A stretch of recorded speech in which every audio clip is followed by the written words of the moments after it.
Here's Linda sharing God's heart. Hello everyone.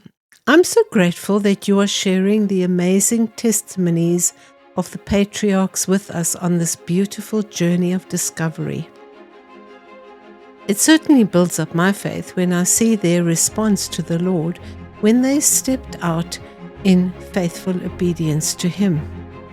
In this episode, the writer to the Hebrews mentions the continuing journey of the children of Israel into the promised land under the leadership of Joshua after Moses died.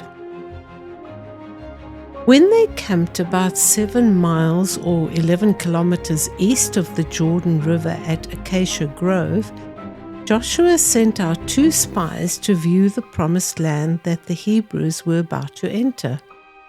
The spies were commissioned to focus on Jericho, a mere 6 miles or 10 kilometers west of the Jordan River. The 2 men returned with a positive report.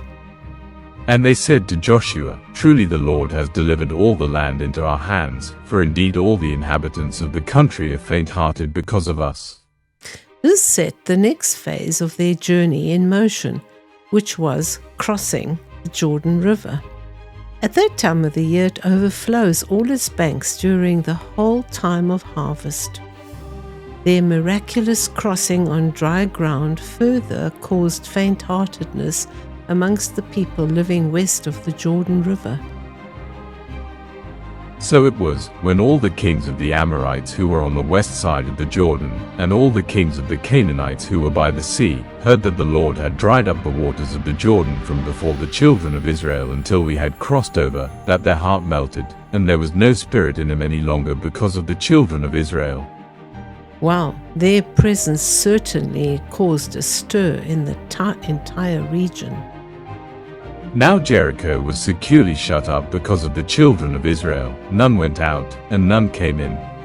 And the Lord said to Joshua, "See, I have given Jericho into your hand, its king, and the mighty men of valor. You shall march around the city, all you men of war, you shall go all around the city once. This you shall do 6 days. And 7 priests shall bear 7 trumpets of ram's horns before the ark. But the 7th day you shall march around the city 7 times, and the priests shall blow the trumpets.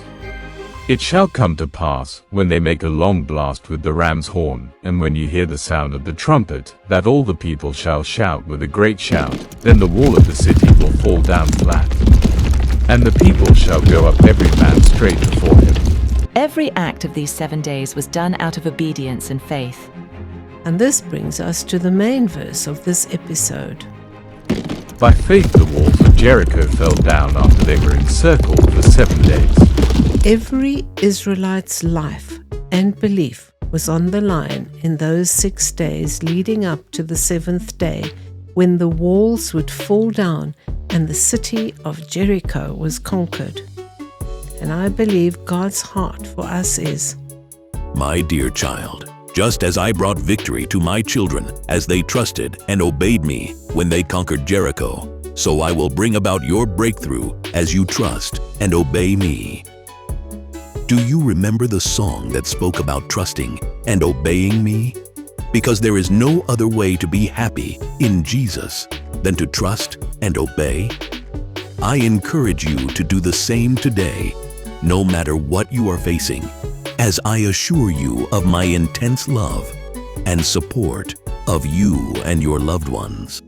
Trust and obey, for there's no other way to be happy in Jesus but to trust